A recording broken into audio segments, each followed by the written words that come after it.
Hello, everyone. I just finished reading Down the Rabbit Hole number 2, so finally I can give my review of it. And yeah, I find that these ones are pretty short, but I'm still going to keep this format as going through each episode, a review very concise and contracted. I mean, right off the bat, Rabbit Hole 2 is much more interesting and dynamic than Rabbit Hole 1, obviously. Rabbit Hole 1 was kind of the more arrow side of things, while Rabbit Hole 2 is the more sort of gore and whatever and suspenseful side of things. So the second Rabbit Hole feels more like, or more akin to, a murder mystery. And so in this scenario, and even, by the way, just even getting here and needing a guide, because it's been very complicated. And I don't know. I mean, it's supposed to be this complicated, where I have the Steam version. And on the Steam version, you do Rabbit Hole 1, but apparently you have to go through all 3 different scenarios to then unlock the route that goes to Rabbit Hole 2. And I realized the patch I was using, or the version I was using on Steam, wasn't the full version, and it was different. And so I went old school, found the original patch, through a torrent website, as you do. And it was in there that I unlocked everything. And I apologize for my last video when I said I was reading Jabberwocky, and that was completely out of order. I was going in a radial menu counterclockwise, but what you're supposed to do is then go through second Rabbit Hole and then the whole guide and everything. So just reading this alone has been a technical issue, I guess. But going into Rabbit Hole 2, it's much more fleshed out, interesting. You can tell again that the author here, he didn't really exactly know what he wanted this to be, but I think he got initial success with the first one, and with the second one he kind of was like, okay, let's do something a little bit different. And so in this second kind of act or arc or whatever, and it's interesting because I've been saving at all the different choice points, and I've gone back and realized that a lot of them don't change a lot. They're kind of arbitrary choices. So that's kind of a strange thing. But in the second run, essentially, Zakuro, essentially she is announced that she committed suicide by jumping off one of the buildings. And so this is kind of like the more real version of the events of the last game, where kind of like she was saying she knew you, she was you, you were the one who jumped, essentially. And so in this one, Zakuro is the one who ends up jumping. And, well, I mean, the opening scene is that she's with these 2 other girls, and she comes up to you and she says, oh, we don't really know each other. And so she basically kisses Yuki on the lips, saying, I'm going to give you a bit of my power. And then from there, the whole story kind of unravels, where the next day, it turns out Zakuro, again, jumped, committed suicide. And so, and it's funny how they mentioned, oh yeah, she's the girl who looked like the chick from the Grudge movies. So you can tell already there's some kind of, the author's wearing his influences on his sleeves. He's not really hiding them, what he's, been influenced by. And so Zakuro, is dead. Everyone's kind of mourning. Everyone's going through, the phases. But then strange things begin happening, where essentially people on their flip phones are getting texted messages from Zakuro's number. And they're all messages about, I can't believe you betrayed me. I've been reborn through death. It hurts, it hurts, it hurts. And all of you are going to die on July 20th or something. And it also comes attached with pictures of their suicide. And so some people think, oh, some crazy sick person took a picture of their suicide bodies before somehow the police got there, and sent it in a message originating from her number. And yeah, it's a very creepy, the Ring kind of thing, you will die in 7 days, with all these cryptic messages. And the side story is that we're still playing as Yuki, and we finally get introduced to Takuji, and he kind of comes into the picture, where he is this a radical kind of prophet saying that the world's going to end in 7 days. Why bother staying in class and studying and doing all this stuff when the apocalypse is basically coming on July 20th? And so there's a side story where you meet another boy in your class, and he basically tells you about this anonymous message board or something where it's invite only. You need to be invited on in order to essentially will join it. And that's where Takuji is posting. That's where a bunch of other people are posting. And so it's this anonymous message board where everyone is essentially talking about Sakura and how either she deserved it or she got bullied into it, or the people who bullied her are going to pay, which included a couple of her classmates and a teacher who just let it happen. And one of the teacher, you actually get to meet her and talk to her and realize that, oh, she's distracted and, probably, that she's, probably has a lot on her mind rather than she's actually very guilty in this. And so as the days go on, closer to July 20th, June or July 20th, I forget, more and more people start dying by falling off buildings and other things like that, including one of the teachers. And so, it stays fairly normal-ish up until I think the 18th, and so the side story is that Yuki, she gets this boy to invite her to the anonymous message board, and she's documenting all this stuff, and she's looking through all these stories and messages, and then somehow linked to it, there's something called the White Lotus organization. And I forget exactly what their role is in the story, but essentially Yuki gets the map to its headquarters, and she decides to head there one day to basically investigate behind what's going on. And when she gets there, it's an apartment complex, and it gets really weird where she meets this young girl who is the younger sister of Takuji. And they have like a weird comatose mother in the other room. And so you come there to meet her and say, I'm looking for the White Lotus headquarters. And she says something weird like, oh, their father owns the entire apartment complex and no one else really lives there, or other people are living there, but they kind of own it, but it's not really, a religious organizational headquarters. It's their personal living space. But also, so it's a very weird mixed conversation. And so Hisaki, I think that's her name, they basically just have a very cordial conversation, and nothing really of importance happens other than the weird circumstance of meeting. And so Yuki leaves, and I can't remember exactly if it was that day or the next day, but at some point, what was it? It was actually really freaky. She's in her room, and she's again, every night she goes home as it goes closer and closer to July 20th. And every night she goes on the image board or the messaging board, and she gets the new messages, and she starts looking at the timeline of the messages when they were sent from that number, and each hour she notices that on each hour they start repeating, or not repeating, but sending certain messages at each hour as if it's almost automated. And so finally she works up the courage to investigate, and so she takes Sakura's number and she calls it. And it's actually, I love the scene, it's really, really cool, where of course the call is coming from inside her own room. And that's just crazy.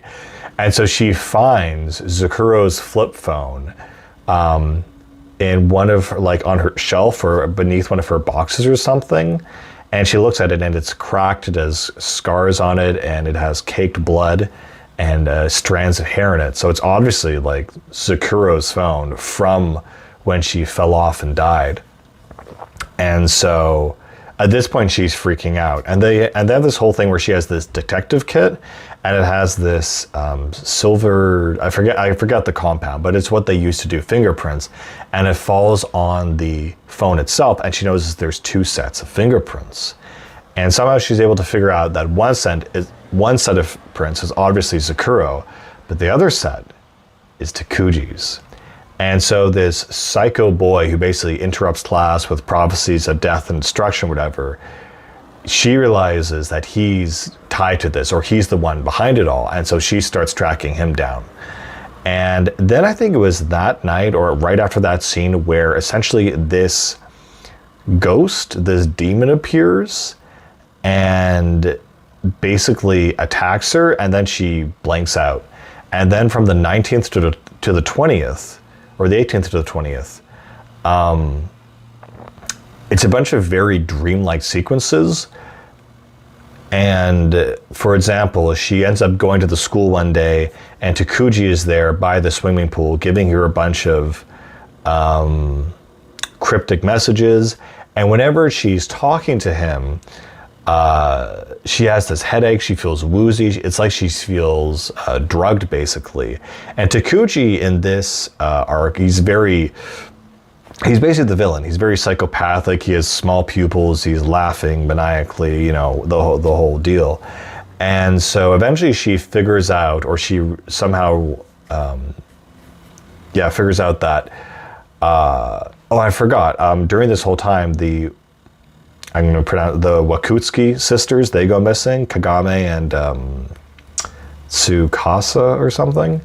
And she realizes, oh right, if he's behind it, he was always seen around this area. So she goes to the pool area, there's a manhole. She takes off the manhole, goes down, and finds, I think it's Kagame, who is just this trail of blood in this sort of sewer-like complex, and she finds her there with her arms and legs cut off.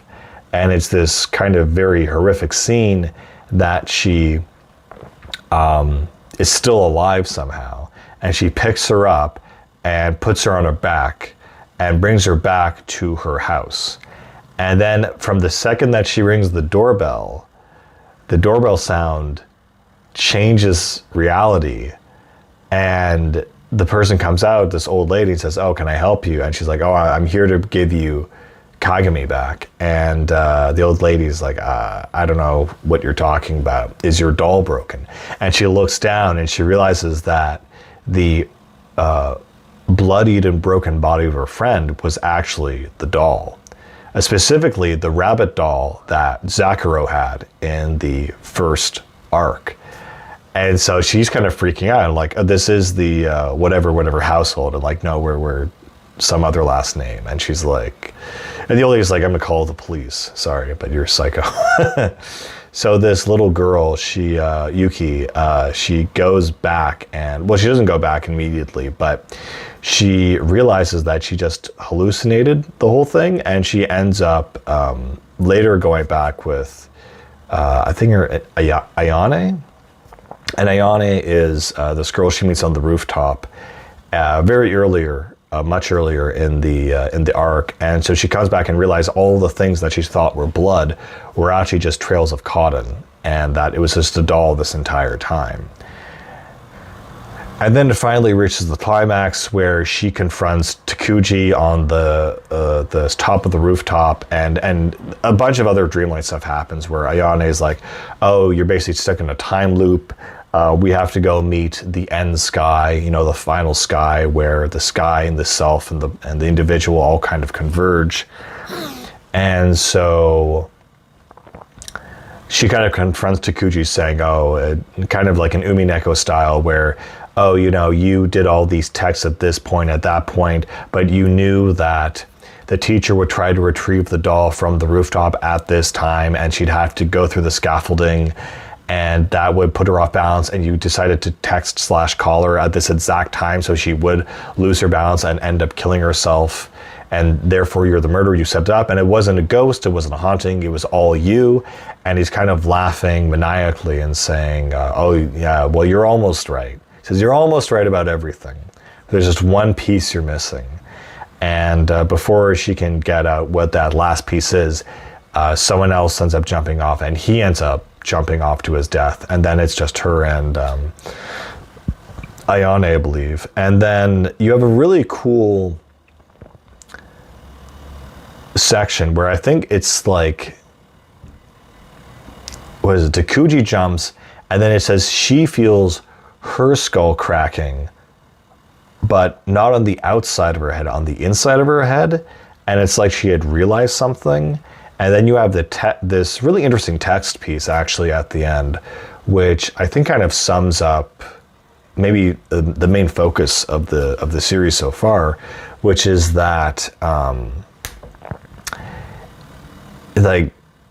there's the world and the perception of the world. There's the self and the perception of other selves. It says, what are the limits of the world? I mean, if there's someone or something or some event that you have no idea exists, does it really exist? It's like, well, obviously, yeah. But if it never impacts you, if it never reaches you in any concise, constructed manner, then did it really matter? And then it's like, what's the difference between the world and your world? And it is a very interesting argument almost for solipsism, not in a way that you should be solipsistic, but the natural values and the natural state of built-in solipsism, whether you like it or not, is that you can't know everything. You can't know everything in the world or other people's worlds. And you can only really know your world and your own perception. And it says, well, what is, the real perception between us and someone else? Is someone else's world, can it be as valid as ours? Do we even know it's real? Is there even a way to prove it? And so it's an interesting argument that's not saying that solipsism is good or bad, that it's a function or a facet or a naturally occurring thing that just exists. And you're not able to really uncouple yourself from that. And so it really asks the question, like, in a more existential way, what is real? Is your world real? Is someone else's world real? When you cease to be, then as far as you're concerned, your whole perception of the world ceases to be, and the world itself might as well end. So how can we come to know another world? And so that's where it ends on this very interesting, powerful line where it says the only way that you can come to know another world is through loving someone. And that is absolutely true. And I find that to be very, very interesting. The more intimate you are with someone else, the more of their world you get to see through their eyes. And so these two worlds become one. And so it kind of asked the question, as it did in the very first arc, what is the difference between the subjective personal world and the objective real world, the world itself? And it's funny because this was an idea that I've kind of had for a while, not exactly in this context, but whenever I've looked at certain games or anime or sometimes movies, is that I like to think of the world itself as the first building block, especially in games where it's literally you have to build the world as the first building block.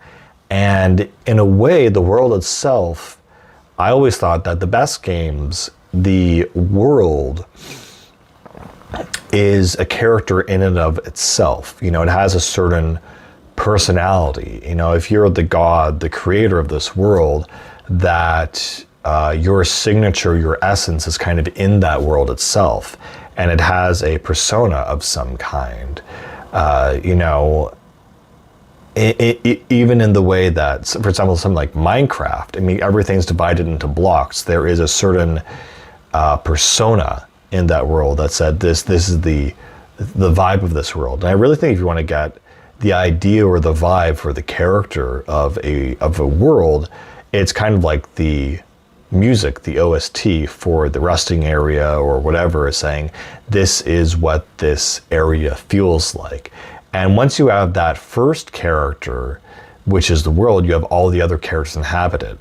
That was kind of my kind of thinking. And so the first character you really make is the environment. And so, but in Suba, it's kind of saying that the world itself is an individual that is almost conscious and has an active part in the story and is really sometimes the same or a reflection of the other character.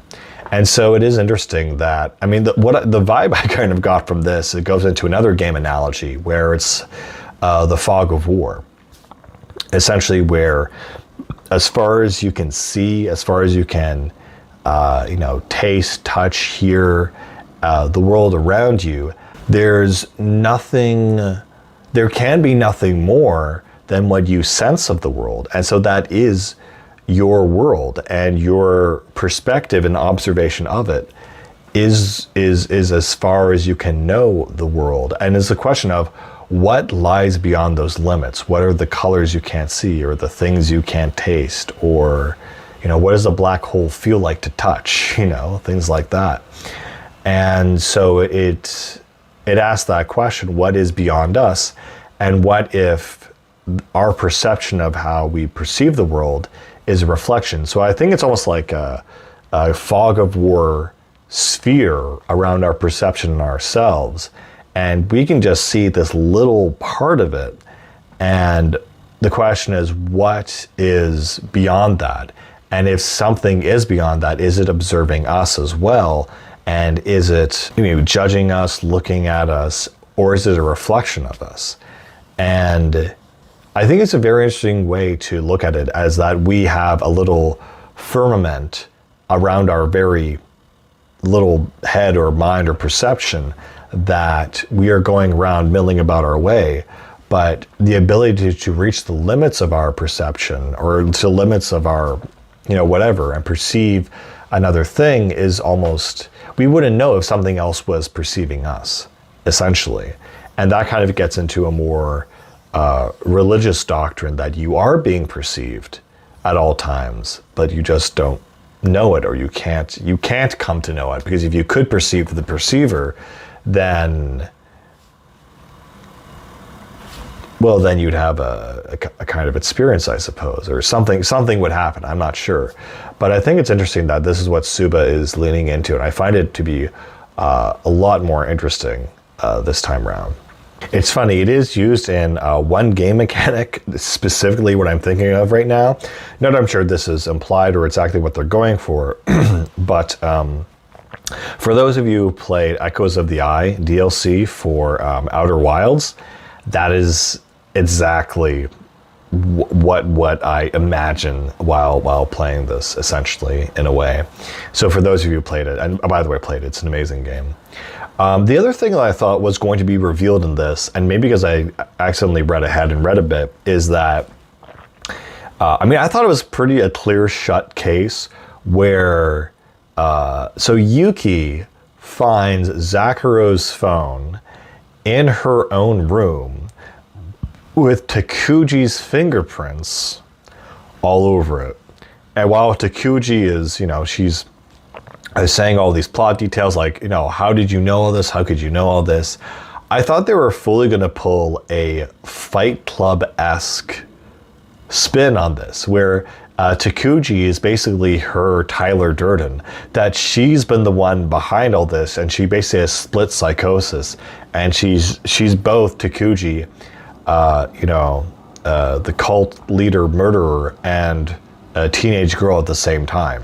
I thought that's what they were going to pull, but they didn't do that, at least not yet. But anyway, that's kind of what I think is going on, at least right now. There are also some other interesting parts earlier in the arc. I think it was interesting we were getting an economics lesson on the New York Stock Exchange, and how apparently it doubled in the last 50 years, in the first 50 years of its existence. How long did it take to double its value or resources? And it said it only took 10 days to do that. So that was like, okay, that's a cool economic history lesson. And then it talks about, values and perception of values, and, a company and whatever. And so obviously the author here obviously listened to very specific lectures and just kind of shoehorn them in here somehow or sometimes, but they are very interesting, so I do appreciate them. As to whether they're thematically connected to what we're talking about, maybe not exactly, but it's cool to see them. But yeah, for the most part, I don't really have much else to say. There are quite a lot of characters that are being introduced and then kind of leave, but I do think this VN is shaping up to be something. But it's really hard to, I guess, dismantle it or take it one by one, because each episode basically gives you a little bit more, a different perspective, a little more piece of the puzzle, but also it's just kind of, it doesn't seem to be going anywhere in a certain direction yet. I feel like there is a overarching thing that'll merge, but this just kind of felt like the murder mystery arc, which I did really enjoy, but I'm excited to see more. Anyway, that's pretty much all I got to say about it, and yeah, I'll see you later. Bye.